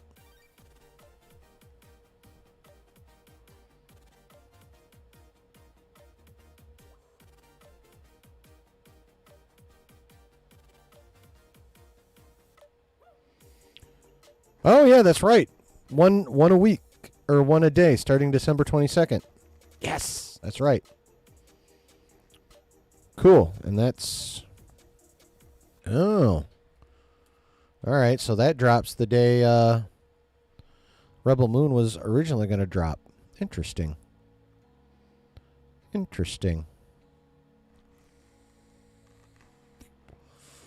Interesting. Yeah, I just went to the Disney website. Where's my... There you are, you little fuckwad. Oh, you bitch. Get over here.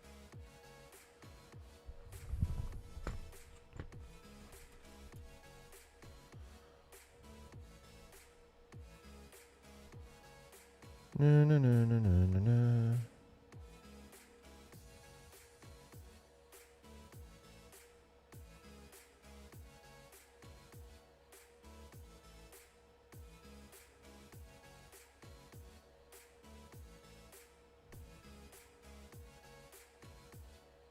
Yep, December 22nd. Brooksen, Jesus Christ. Brooke Chen says, I loved What If Season 1. Pretty good. Yes, it was pretty dope. David B says, the series is better. Oh, Squid Game? Okay.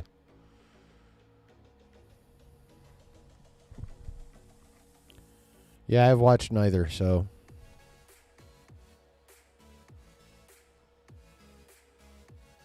Weird.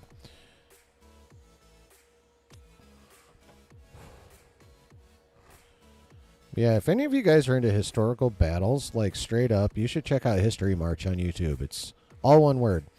It's basically, you know, the words history and march shoved together, but it's a fancy march with an E at the end. That's the only thing.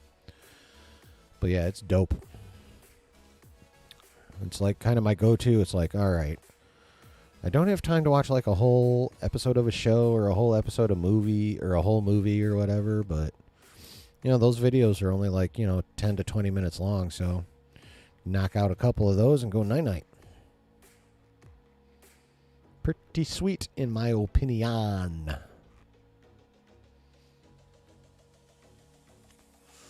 Anybody got anything else?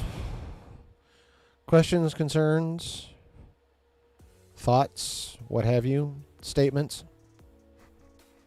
Anything?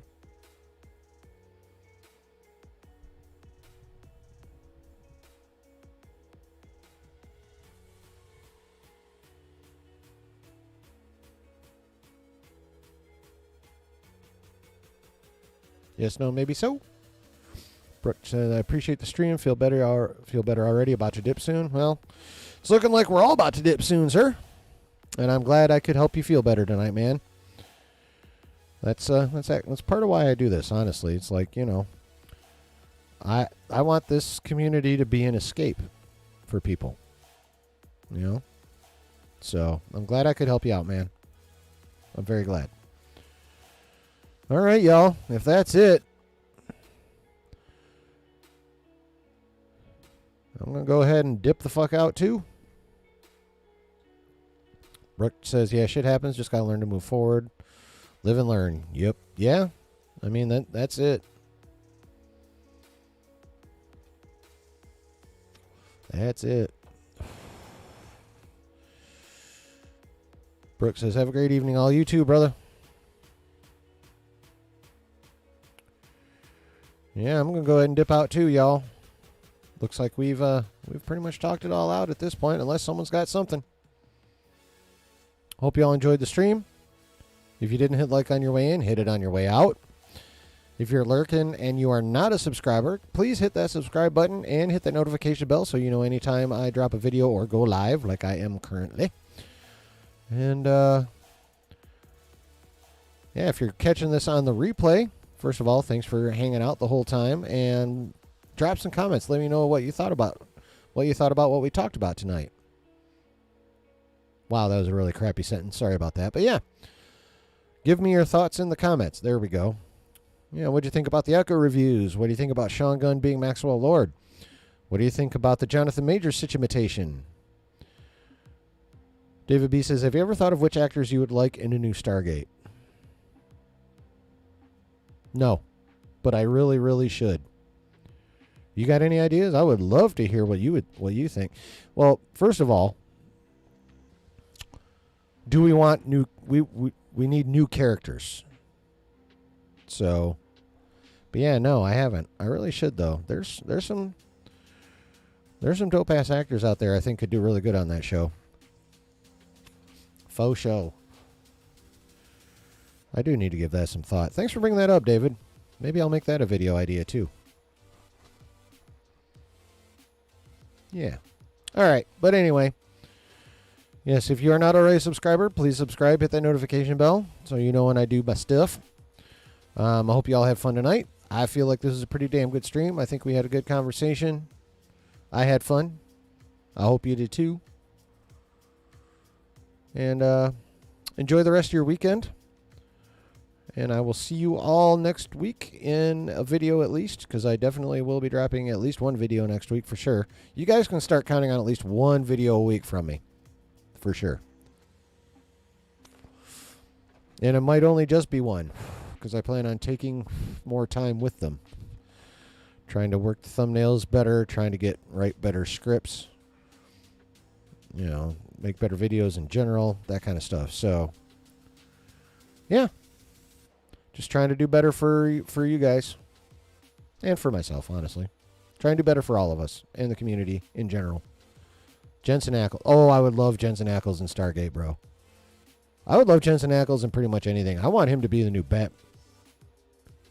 I would love for him to be the new Batman. Have you seen any of the fucking fan art of him as Batman? Holy shit!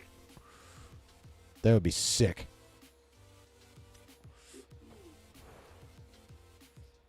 Yeah, definitely Jensen Ackles. He could totally lead that show, no problem.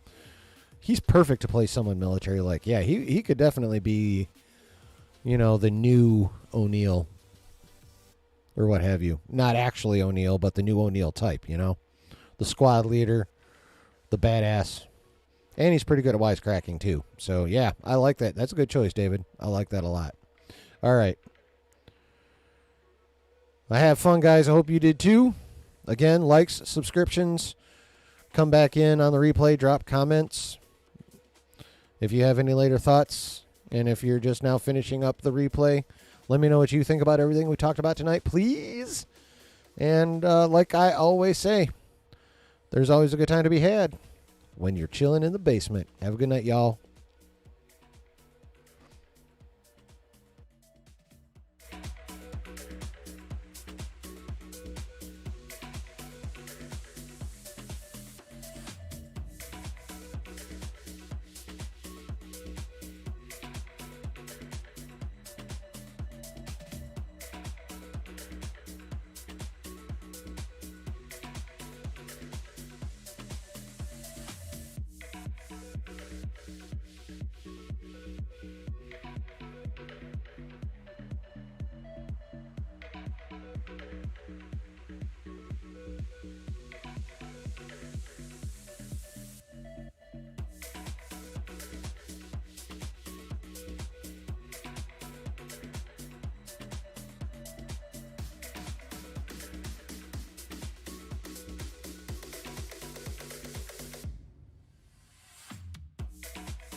Yeah, baby, that was fun. That was a good combo. Thanks to everybody that showed up tonight. I appreciate it. Whether you are lurking or active in the chat, it's always good to have you here. Hope you enjoyed yourself. I did. But I always do. I'm a dude. We always enjoy ourselves. Anyway. Take care, everybody. Be safe out there.